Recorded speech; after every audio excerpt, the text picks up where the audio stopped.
교회에 대한 말씀을 세 번째 시간을 갖도록 하겠는데요. 오늘은 교회다운 교회라는 제목으로 함께 말씀을 나누려고 합니다. 세상에 많은 교회들이 있죠. 네.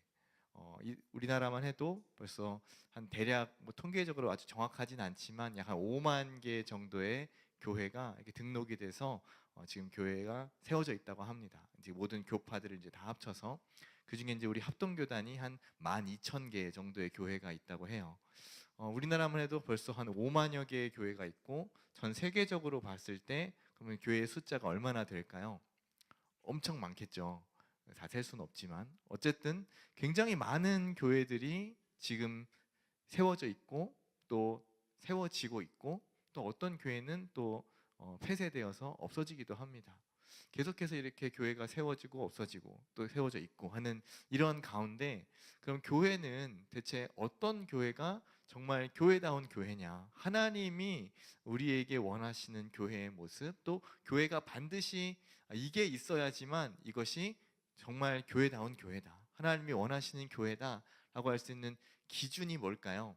여러분은 어떤 교회가 하나님이 기뻐하시는 교회라고, 또 이것이 반드시 있어야지만 교회라고 여러분 생각하십니까?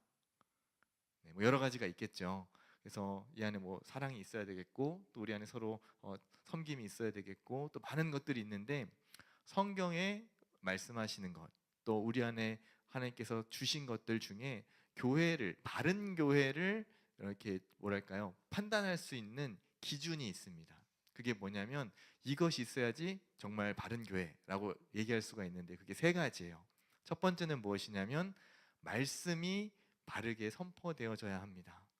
교회 안에는 바른 말씀이 있어야 해요. 말씀은 말씀인데 그 바른 말씀을 보고 안 바른 말씀은 뭔가요? 네, 성경대로 이 말씀이 선포되고 가르쳐지고 있다면 그것은 바른 말씀입니다. 그것이 재미있냐 없냐, 좀 우리의 흥미를 돋구냐 그렇지 않느냐, 그것은 둘째 문제이고, 그 내용에 있어서 하나님께서 우리에게 주신 이 성경대로, 성경의 말씀 그대로 우리에게 하나님께서 원하시는 메시지를 잘 전달하고 있다면 그것은 바른 말씀이죠. 그런데 만약에 여기에 옛날에 다른 복음이라고 해서 이 성경에도 바울이 이야기하지만 여기에 이단적인 교리나 혹은 사이비가 주장하는 어떤 교리들이 섞여 있다면 그것은 바른 말씀이 아닌 거죠. 그리고 또 우리가 물론 세상에 관해서 전혀 눈을 돌릴 필요는 없습니다. 왜냐하면 우리는 세상 속의 교회이기 때문에, 우리는 세상의 빛과 소금이 되라고 주님 말씀하셨기 때문에 우리는 세상에서 지금 벌어지고 있는 많은 일들과 또 여러 가지 이슈들에 대해서 충분한 관심을 가져야 합니다. 너무 무관심해도 안 돼요. 그래서 세상 안에서 벌어지고 있는 많은 것들에 대해서 관심을 갖고 이것을 기독교적인 세계관과 시선으로 우리는 그것을 바라볼 수 있어야 합니다. 그런데 그것에 너무 치우쳐서 이 강단에서 하나님의 말씀보다 오히려 세상 이야기가 더 많이 이야기가 된다면 그것은 바른 말씀이라고 볼 수가 없어요. 예를 들면 목사님이 강단에서 정치 이야기만 계속한다, 그것도 어느 한쪽 일방의 편에 서서 정치 이야기만 계속한다, 그러면 그것은 별로 바른 말씀이라고 볼 수가 없는 거겠죠. 그래서 하나님께서 정말 우리에게 원하시는 것들, 그것이 바른 말씀으로 선포되고 또 가르쳐져야 합니다. 그래서 오늘 말씀에 보면 이 42절에 그렇게 말씀해요. 그들이 사도의 가르침을 받았다. 사도의 가르침을 받았다. 초대교회 성도들은 사도들이 전하는 이 말씀으로 가르침을 받고 그 말씀대로 순종하는 삶을 살았습니다. 그래서 이 사도들의 가르침이란 건 뭘까요? 곧 예수님께서 사도들에게 직접 말씀하시고 가르쳐 주시고 또 함께 다니면서 몸으로 배우고 또 일으키신 기적과 이사들을 직접 체험하면서 그들이 얻은 영적인 모든 교훈들, 그것들이 다 사도들의 가르침이에요. 그래서 우리 사람들은 누구나 자기중심성이라는 게 있습니다. 누구나 자기 생각대로 하고 싶어요. 교회도 마찬가지입니다. 우리 죄 있는 사람들이 모였기 때문에 교회 안에는 늘상 이런저런 일들이 발생해요. 문제도 있고 서로 간에 서운하게 하는 일도 있고 내 마음에 들지 않는 일도 있고 어떤 건 되게 좋은데 어떤 건 또 안 좋은 것도 있고 여러 가지 일들이 있습니다. 다 왜 그럴까요? 다 우리 안에 자기중심성이 있기 때문이에요. 그래서 내 생각에는, 그리고 내가 보기에는 이런 말들이 우리 앞에 많이 붙습니다. 내 생각이 저건 아닌 것 같아. 근데 그건 자기 생각이죠. 과연 그게 하나님이 원하시는 생각일까? 하나님이 원하시는 모습일까? 우리는 항상 어떤 시각에서 봐야 하냐면 성경 말씀에 비추어서 이것이 하나님의 원하시는 뜻인가 아닌가를 분별해야 합니다. 그것은 기준이 내가 아닌 것이죠. 언제나 기준은 무엇이 되어야 할까요? 말씀이 되어야 합니다. 그것이 우리가 모든 것을 판단하는 기준이 되어야 해요. 그렇기 때문에 이 교회 안에 바른 말씀이 없다라고 하는 건 무슨 이야기일까요? 우리의 기준이 없다는 거예요. 기준이 바로 서 있어야 이게 제대로 잴 수가 있겠죠. 기준이 바로 돼 있어야 이것이 바르게 판단을 할 수가 있겠죠. 그런데 기준이 잘못되었다면, 기준이 막 눈금자가 제대로 틀리다면, 이게 제대로 되어 있지 않고 눈금이 틀리다면 우리는 키를 제대로 잴 수 없는 것과 같아요. 그래서 이 말씀이 바르게 선포되어야만 그 교회는 정말 교회다운 교회가 될 수 있다라고 하는 것입니다. 그래서 초대교회 성도들이 사도의 가르침을 받았다고 하는 것은 이런 자기의 중심성을 다 내려놓고 하나님의 말씀에 순종하면서 하나님의 말씀을 따라 살기로 결단하고 나아갔다는 뜻입니다. 여러분은 어떠신가요? 여러분의 삶에 일어나는 많은 일들이 있습니다. 여러 가지 문제들도 있고 또 내가 판단해야 될 문제들도 있고, 그때 여러분은 하나님의 말씀을 먼저 떠올리시나요? 아니면 내 생각에는, 내 경험에는, 내 지식에는 이렇게 했으니까 이렇게 되겠지 라고 하는 하나님의 말씀을 쏙 빼놓고 내 생각만 가지고 여러분은 판단하고 여러분은 선택을 하십니까? 그래서 이 말씀이 바로 세워져 있다고 하는 것은 공동체적으로 봤을 때는 우리 교회가 바른 교회로 가고 있다라고 하는 기준이 되고, 여러분 개인적인 삶에서 봤을 때는 내가 하나님의 사람으로서, 내가 예배자로서 어떻게 지금 나아가고 있다라고 하는 것을 아주 분명하게 이야기해주고 있다는 것입니다. 그래서 여러분은 여러분의 마음 가운데 하나님의 말씀을 기준으로 세우고 이 말씀을 바르게 알기 위하여서 여러 가지 여러분의 노력들을 많이 해주시기를 바랍니다. 여러분 말씀을 알기 위해서 지금 어떤 노력들을 하고 있나요? 네, 성경 다 읽고 계시죠? 네, 뭐 성경 정도야 뭐 다 읽고 있죠. 네, 이렇게 그냥 교회 올 때만 왔다 갔다 하면 들고 다니는 이제 그런 우리의 어떤 액세서리는 아니죠, 이 성경이. 네, 그리고 요새는 뭐 태블릿이나 혹은 휴대폰에 성경 앱 하나씩은 다 들어 있잖아요. 그렇죠? 안 열어보신 지 오래된 건 아니죠? 네, 마지막 업데이트 날짜가 뭐 한 3년 전, 뭐 이렇게 돼 있는 건 아니죠. 네. 그래서 여러분의 그런 많은 도구들은 이미 우리 안에 충분히 주어져 있습니다. 이 종이로 된 성경책도 다 집안에 하나씩은 있고, 없으신 분 한번 손 들어보세요. 제가 사드릴게요, 진짜로. 예, 다 있잖아요, 그죠? 근데 안 들고 다닐 뿐이죠, 무거워서. 그리고 태블릿이나 성경 이 휴대폰에 다 들어 있으니까 우리가 찾고자 한다면 얼마든지 우리는 말씀을 가까이 할 수가 있습니다. 요새는 좋은 것들이 너무나 많아요. 이제 유튜브만 틀면은 알아서 성경 읽어주는 그런 유튜브도 너무나 많고, 얼마나 그 낭낭한 목소리로 예쁜 목소리로 이렇게 잘 읽어주시는지 몰라요.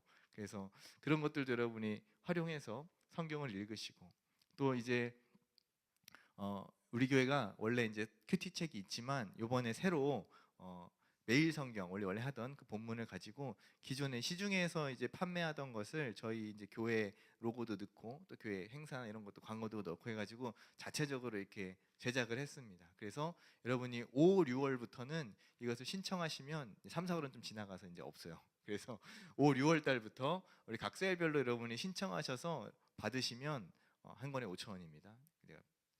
팔러 온 건 아니고요. 네, 그렇단 이야기예요.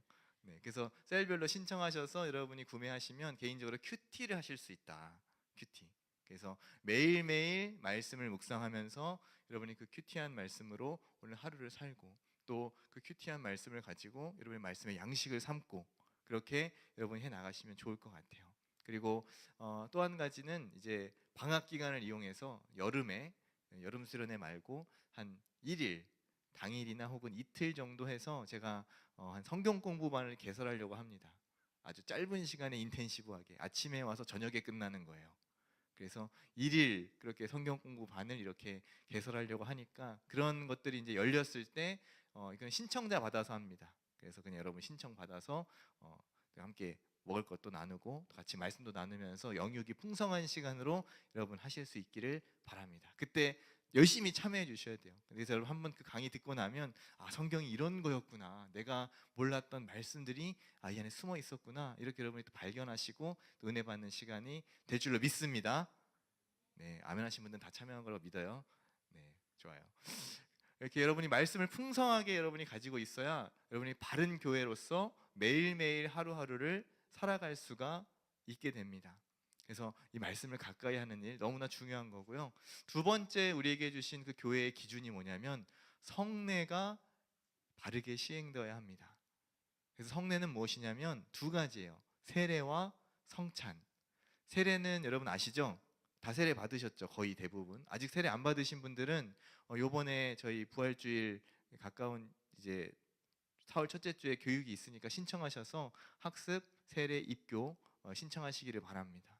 근데 이 세례가 왜 중요하냐면 이거는 예수님께서 직접 말씀하신 거예요. 그래서 우리 보면 마태복음 28장 19절에 이렇게 말씀하십니다. 그러므로 너희는 가서 모든 민족을 제자로 삼아 아버지와 아들과 성령의 이름으로 뭘 베풀라고요? 세례를 베풀고. 이건 예수님께서 승천하시기 전에 제자들에게 마지막으로 주신 아주 중요한 사명이에요. 세례를 베풀어라. 이 세례는 무엇을 의미할까요?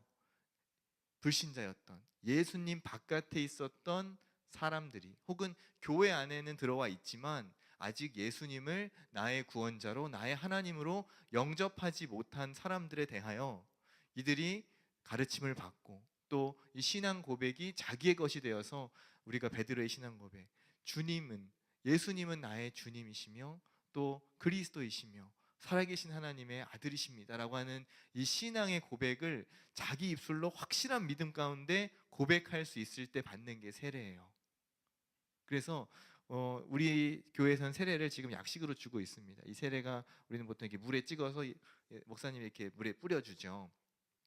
이것도 뭐 틀린 건 아닙니다. 왜냐하면 우리 교회 전통 안에서 두 가지 방식이 있어요. 침례와 이런 약식 세례. 그래서 침례는 뭐냐면 아예 몸 전체를 물에 담갔다가 이렇게 올라오는 거예요. 그래서 침례교나 혹은 이제 성결교 같은 곳은 침례 의식을 합니다. 교단마다 조금 차이가 있어요. 감리교에서도 이제 하는 데가 있고, 그리고 외국에서는 오순절 계통의 이런 그런 곳에서 또 정교회에서 이런 침례를 합니다. 그러면 어디 야외에 나가서 하시는 데도 있어요. 강가가 가까운 데는 강가에 나가서 전부 다 흰 옷을 입고 거기다 이렇게 물에 담갔다 들어와요. 그리고 목사님들 이런 가운 이렇게 흰 가운 입고 물에 같이 들어가지고 물에 담갔다 나옵니다. 그리고 이제 이게 좀 어려운 데들은 이런 침례탕이라고 해서 교회 안에 목욕탕처럼 이렇게 만들어 놓은 데도 있어요. 그래서 거기서 침례 의식을 행하고 또 그것도 아닌 데는 아예 투명한 수조를 이렇게 만들어 가지고 예배 시간에 그 예배 그 강단에 투명한 수저를 올려놓고 그 안에 들어갔다 나오는 데도 있습니다. 그래서 다양한 방법이 있는데 이 침례 혹은 세례가 의미하는 건 뭐냐면 여러분 물에 들어가면 어떻게 돼요? 물에 들어가면 젖죠. 젖고 나서 그 중에 들어가서 한 1분 정도 여러분 숨 안 쉬고 있으면 어떻게 돼요? 죽진 않아요. 예, 죽진 않는데 숨이 많이 막혀요. 물도 많이 먹고 인간이 물에 들어가서 사망에 이르는 시간은 약 3분입니다. 3분 후에 익사가 돼요. 그래서 폐에 물이 차기 시작하면서 물에 들어간다고 하는 것은 죽는 것을 의미합니다. 죽음이에요. 뭐가 죽어요? 내 육체가 죽습니까? 아니죠. 나의 옛사람, 나의 옛 자아는 죽고 물에서 다시 올라오면서 예수님을 믿는 새 사람으로 그리스도 안에 새로운 피조물로 나는 다시 거듭났습니다 라고 하는 의미를 가지는 게 바로 이 세례 의식이에요. 여러분 혹시 세례 받으실 때 그런 감동이 있었습니까? 나 이제 예수님으로 새 사람이 되었어. 나 이제 진짜 옛 사람을 버리고 나 옛 죄된 습관을 버리고 나 이제 오직 말씀을 따르면서 정말 하나님의 사람으로 나는 살아가겠어. 그런 결단과 감격 속에 세례 받으신 분 아마 다 그럴 거라고 생각합니다. 근데 다 표현을 못할 뿐이죠. 그런 감동과 감격이 있는 게 세례예요. 원래 그게 성경이 말하고 있는 세례입니다. 그래서 교회 안에서 이 성례라고 하는 이 세례식은 정말 중요한 의미를 갖는 거예요.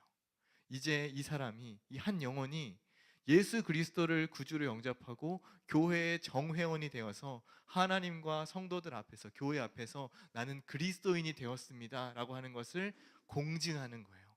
물론 그 믿음이 있냐 없냐는 하나님께서만 판단하실 수 있지만 적어도 이 대중 앞에서 그 모든 것을 공인받는 의식이 바로 이 세례입니다. 그래서 세례 교인이 되어야지만 비로소 교회의 정회원이 되었다고 우리는 볼 수가 있어요.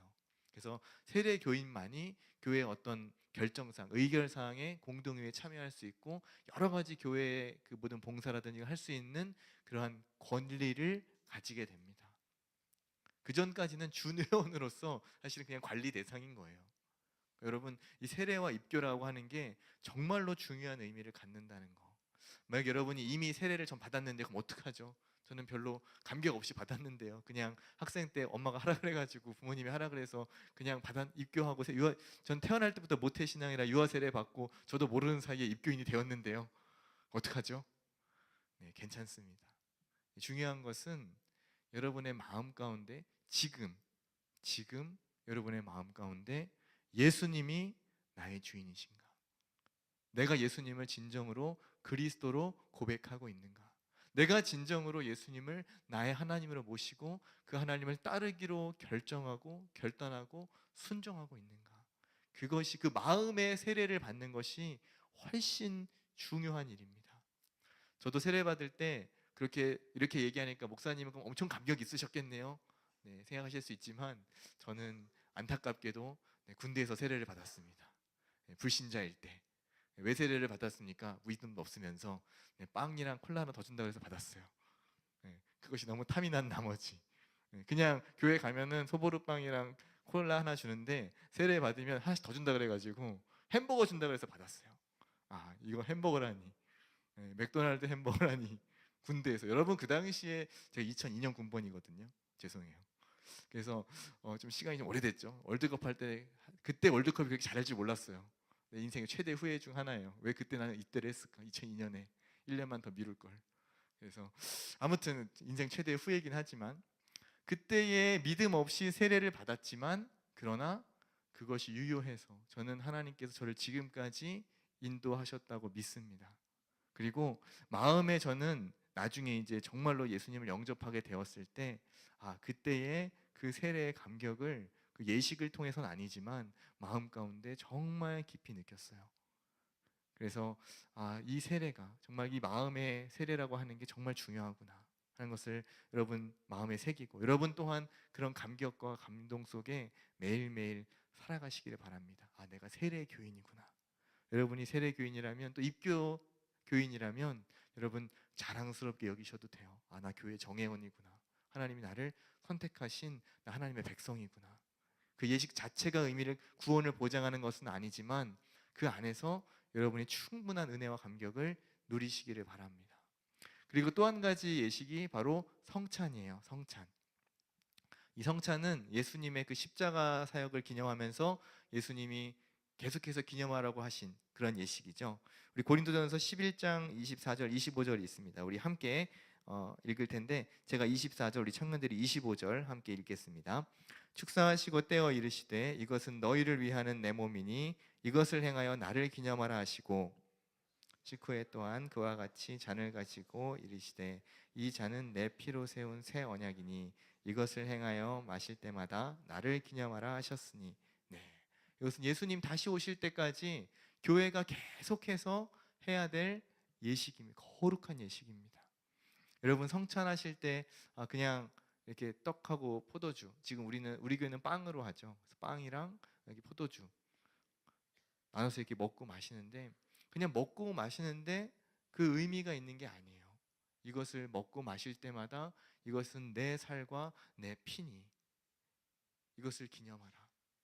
이 성찬에 참여할 때마다 이 나의 죄를 용서해 주시기 위해서 정말 지옥에 갈 수밖에 없는 정말 죽을 죄인이었던 나를 예수님이 그 몸과 피를 내어 주셔서 내 죄를 용서해 주시고 나를 깨끗게 하시고 나를 구원해 주셨구나 라고 하는 그 구원의 감격 속에서 이 포도주를 마시고 그 떡을 먹는 거예요.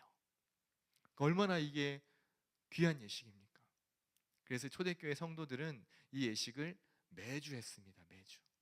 오늘 말씀에 보면 서로 교제하고 떡을 떼었다. 또 그 뒤에 나와 보면은 집에서 떡을 떼며 기쁨과 순전한 마음으로 음식을 먹었다.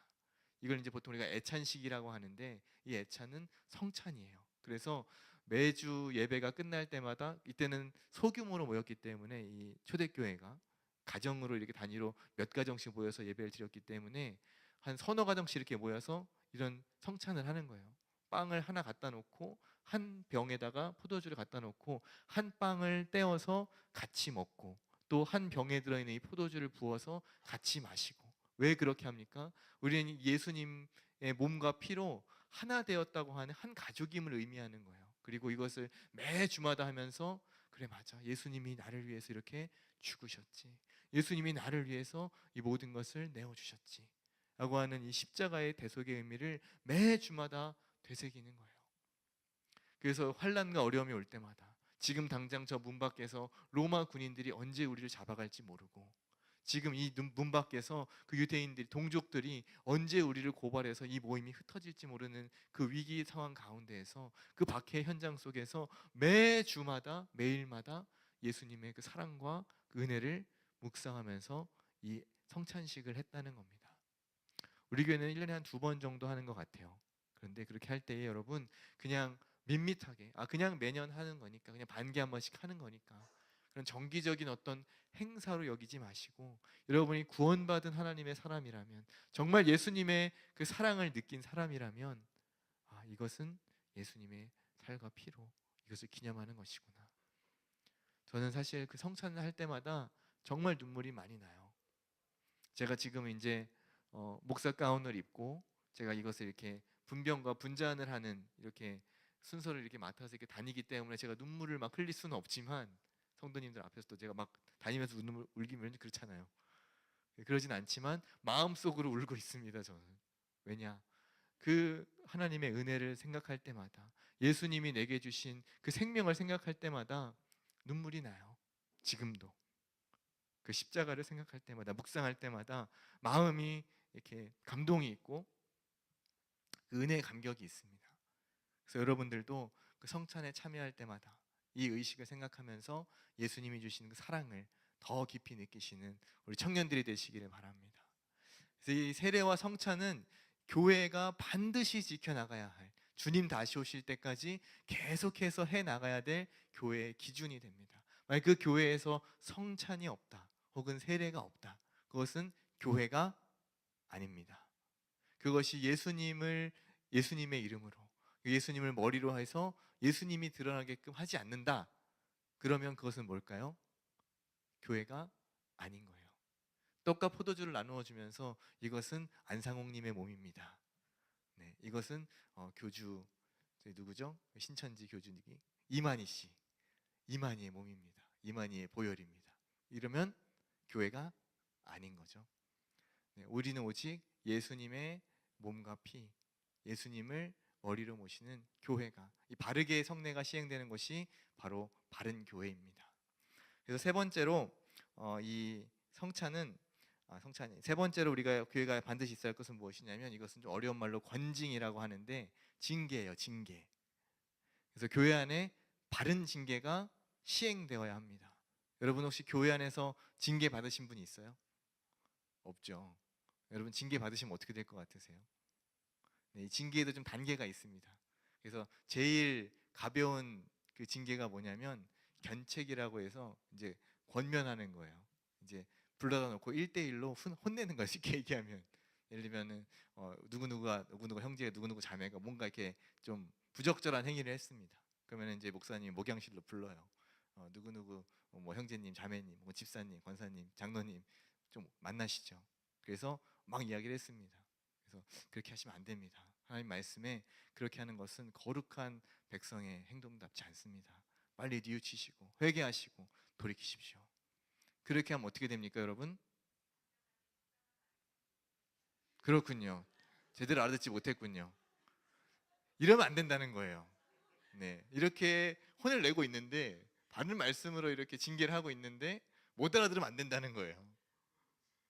그래서 이 말씀을 달게 받고, 이 말씀대로 이제 내가 돌이켜야 되겠다, 뉘우쳐야 되겠다 하는 그러한 것이 있어야 우리 안에 정말 바른 교회로 세워질 수가 있습니다.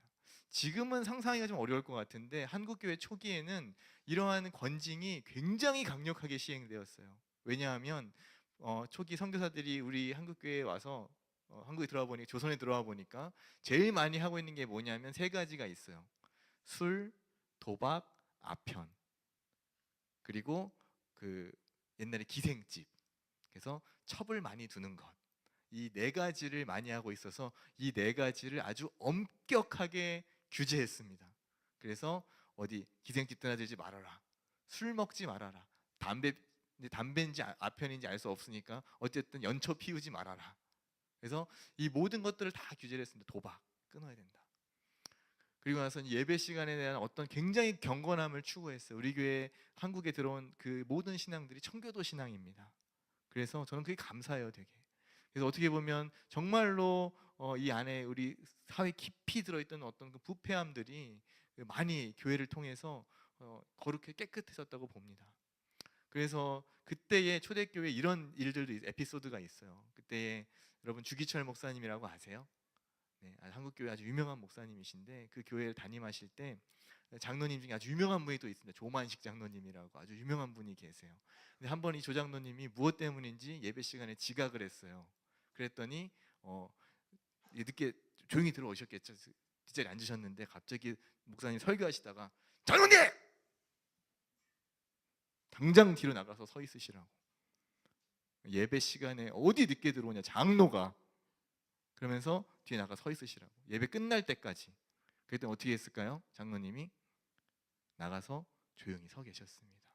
그때 주기철 목사님의 나이가 40대 초반이에요. 그리고 이 장로님의 나이는 60대 후반입니다. 나이 차이도 20살이 넘게 차이 나요.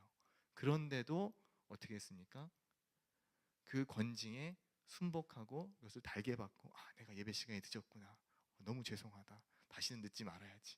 마치 어린아이와 같이 그렇게 순복하고 교회를 함께 세워나갔다는 아주 유명한 에피소드가 있어요. 만약에 여러분 지금 교회 안에서 그런 일들이 있다. 어떻게 될까요? 민망하겠죠. 만약에 여러분이 누군가 이 자리에서 지금 만약에 예배 시간에 졸고 있다고 해서 누구 형제! 생각해 봅시다. 누구 자매님! 당장 나가서 있으세요. 한다면 어떻게 될까요? 다음 주부터 그 형제님을 볼 수 없었습니다. 그렇게 될 수도 있겠죠. 그런데 우리 안에 이러한 일들이 일어나야 된다라기보다 그만큼 우리의 마음이 어떻다라는 거죠. 말씀으로 내가 권면을 받을, 내가 징계받을, 그것이 내가 잘못한 것이라면 뉘우쳐야 될 유순한 마음이 우리 안에 있어야 한다는 뜻입니다. 근데 그렇게 되기 위해서는 뭐가 있어야 되겠죠? 먼저 목회자에 대한, 또 교회나 당회에 대한 신뢰가 있어야 되겠죠. 정말로 저 목사님 저렇게 말씀하시는 데는 분명한 이유가 있을 거야.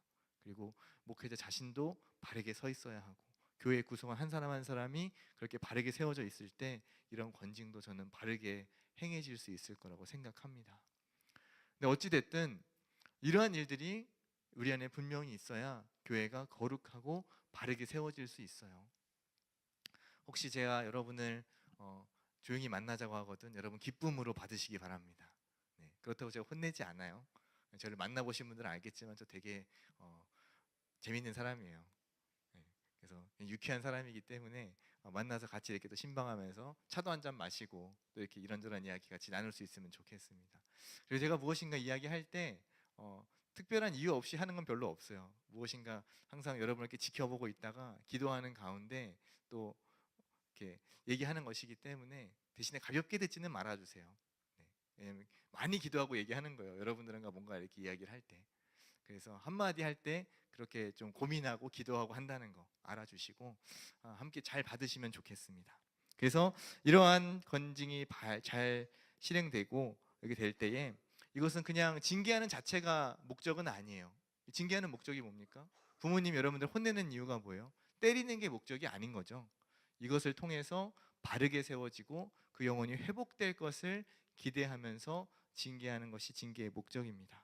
그래서 우리 히브리서 12장 8절 11절이 있어요. 우리 함께 같이 읽어보도록 하겠습니다. 시작. 징계는 다 받는 것이거늘 너희에게 없으면 사생자요 친아들이 아니니라. 무릇 징계가 당시에는 즐거워 보이지 않고 슬퍼 보이나 후에 그로 말미암아 연단받은 자들은 의와 평강의 열매를 맺느니라. 아멘. 만약에 잘못했는데 혼내지 않으면 그건 내 자식이 아닌 거예요. 남의 자식이야 뭐 어디 나가서 뭘 하든 뭘 신경을 쓰겠어요. 그런데 관심이 있고 사랑이 있으니까 그런 말도 하는 거예요. 쫓아다니면서 잔소리도 하고. 잔소리하는 이유는 사랑하니까, 애정이 있으니까 하는 거예요.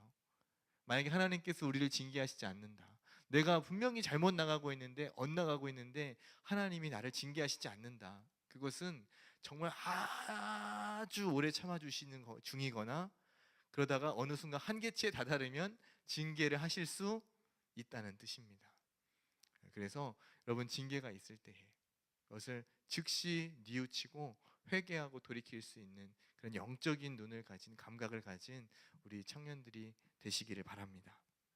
그래서 이렇게 세 가지, 말씀과 성례 그리고 징계, 권징, 이 세 가지가 바르게 잘 세워져 있어야 그 교회는 바른 교회라고 말할 수 있고, 그렇게 되어질 때 교회가 교회다워질 수가 있습니다.